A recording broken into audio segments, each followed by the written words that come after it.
Hello and welcome to the Irish History Podcast. My name is Finn Dwyer and this is Childhood in a Stately Home. I had planned to have the final episode of Fatal Feuds out this week, but I ran out of time before heading off on holidays and I couldn't finish the episode. I have had this show on the back burner for a while though, and it's on a topic that has an enduring appeal. From TV shows like Upstairs, Downstairs through to Downton Abbey, the modern appetite for documentaries and series on the houses and lives of the aristocracy at the turn of the 20th century seems insatiable. In this podcast, I'm going to look at what this world was really like. It's often sensationalised on TV, but when I was researching my series, Secret Societies, Communism and Coal, Life in the Castlecomer Coalfields, I stumbled across a unique first-hand account of a childhood written by someone who grew up in one of these houses in the early 20th century. Florence Doreen Wandesforde spent most of her childhood at Castlecomer House, a large stately mansion in North Kilkenny. Not long before she passed away in 1999, at the age of 94, she wrote a brief recollection of her childhood in a world that had disappeared by the late 20th century. Florence Doreen's fascinating account reveals life in a house where she and her siblings were served by a large live-in staff, met the British royal family, but also experienced tragedy in World War I. In order to contextualise Doreen's account, it's worth bearing in mind that her life could not be described as ordinary. Her family were immensely wealthy by contemporary standards in Ireland. They had at one time owned 20,000 acres of land in North Kilkenny. By the time of Doreen's birth in 1904, they had invested most of their money in a large coal mining operation in Castlecomer. You can hear the full story of Doreen's family and these mines in my series, Castlecomer, Communism and Coal. That's on my website, irishhistorypodcast.ie. But now to Doreen's words about her childhood.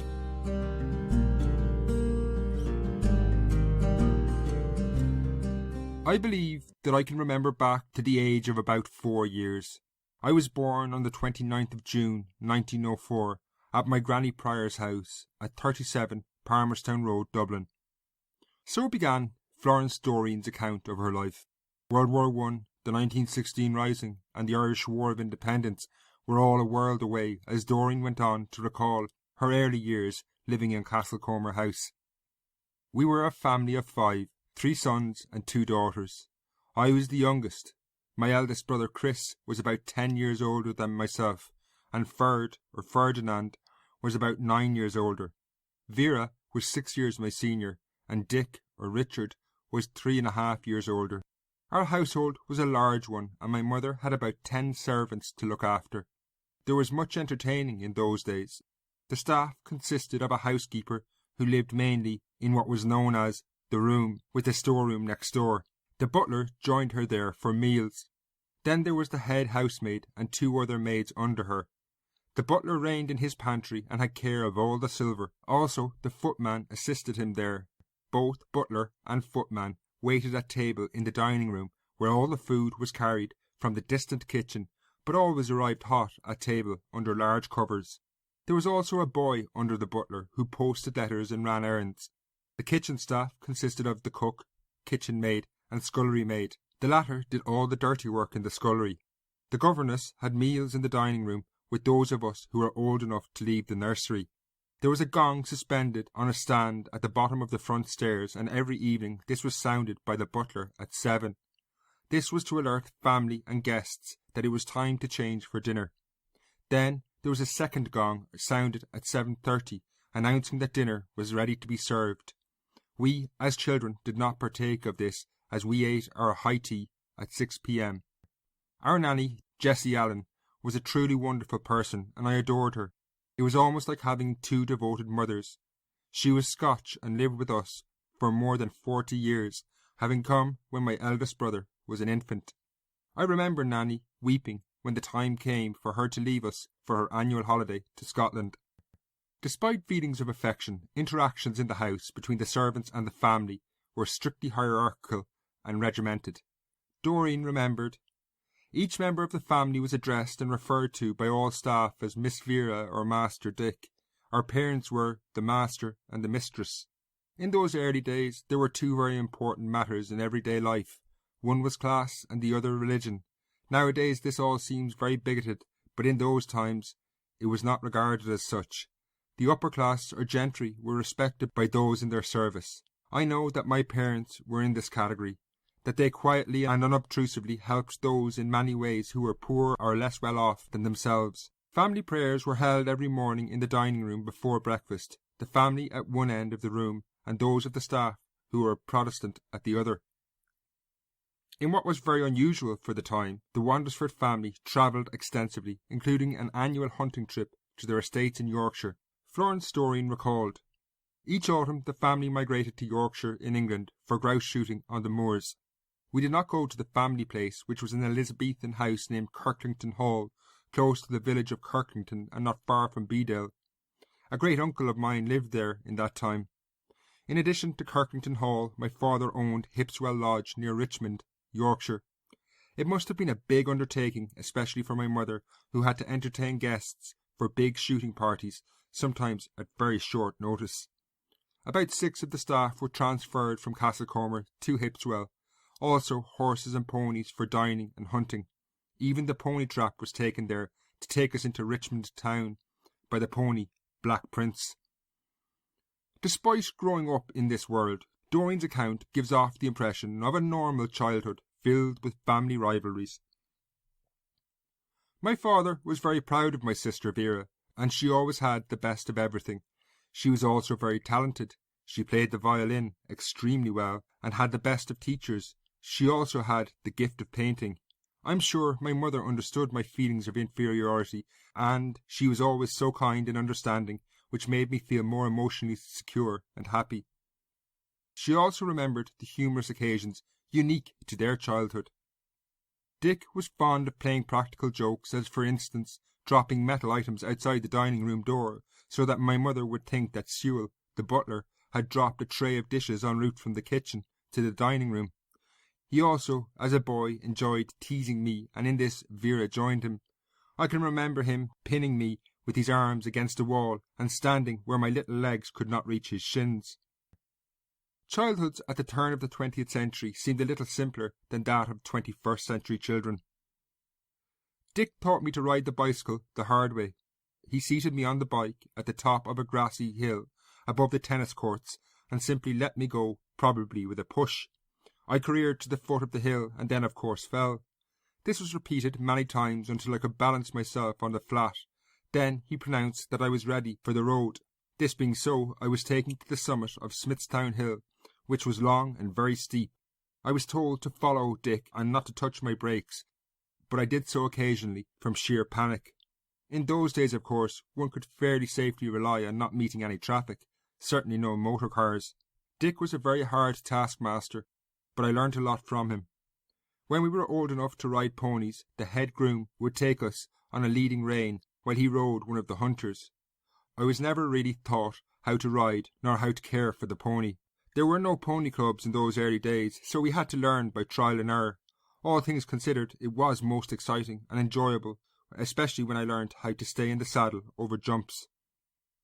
While most children in Castlecomer would not have had their own pony, some of the Wandesforde's activities were unheard of in Ireland at the time.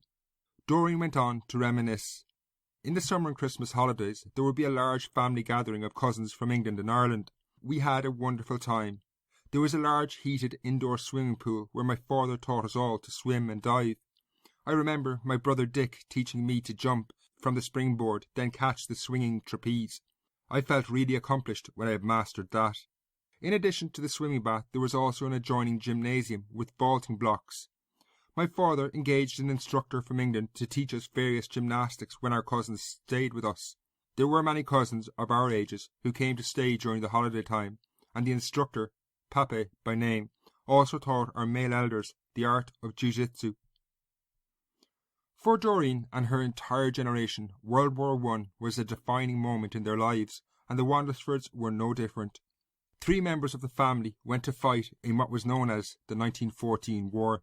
Doreen sadly recalled, "My eldest brother Chris was killed in action in 1917 during the 1914-18 war, aged 20. He was gassed in the trenches and carried as many of his men as possible out before collapsing himself. My second brother, Ferd, aged about 19, also served in the same war, and came through those years without a scar, though I believe it harmed him emotionally. He used to suffer from nightmares after the war. His experiences must have been horrific, and on one occasion his CO, who was standing beside him, was blown to pieces. He received the DSO as he took command and led his men when his superior officers were killed. He was a born leader, very dedicated. My father joined up after some preliminary training in Kilkenny Barracks and was posted to France with the Royal Horse Artillery. Their job was to bring the ammunition, guns and supplies to those in the front. He was well over age when he joined the army, and his health could not stand the rigours and cold of Flanders, so he was invalided out of the army and had to return home. While Irish independence in 1922 posed many challenges for families like Doreen's, the Wandesfordes did remain living in Ireland. However, they maintained close ties to England.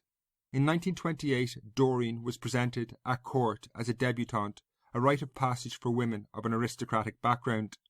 In her account, Doreen remembered that day very fondly. When in my early 20s, I was presented at court by Mother to their Majesties King George V and Queen Mary. As I courtesied to them, the Queen smiled pleasantly and looked truly regal. King George, however, looked decidedly glum, and I felt he disliked the whole proceeding. I remember, as my father, mother, and myself were driven along the Mall before entering the gates of Buckingham Palace, and when stationary in a queue of cars, hundreds of onlookers were gazing into the cars to see the debutantes and parents in their beautiful clothes. 5 years after being presented at court, Florence Doreen Wandesforde married Edward Arthur Townsend in London on January 25, 1933. Townsend lived in what was then known as Rhodesia, modern Zimbabwe. They spent their honeymoon in South Africa and then 5 years living on a farm Edward owned in Rhodesia. They returned to Europe in 1938 and moved to County Carlow after World War II. The house Doreen remembers in her account no longer stands at Castlecomer. No members of the Wandesforde family live in the town either. However, today you can see the stables of that great house and the amazing domain gardens at Castlecomer Discovery Park. That's it for this episode, folks.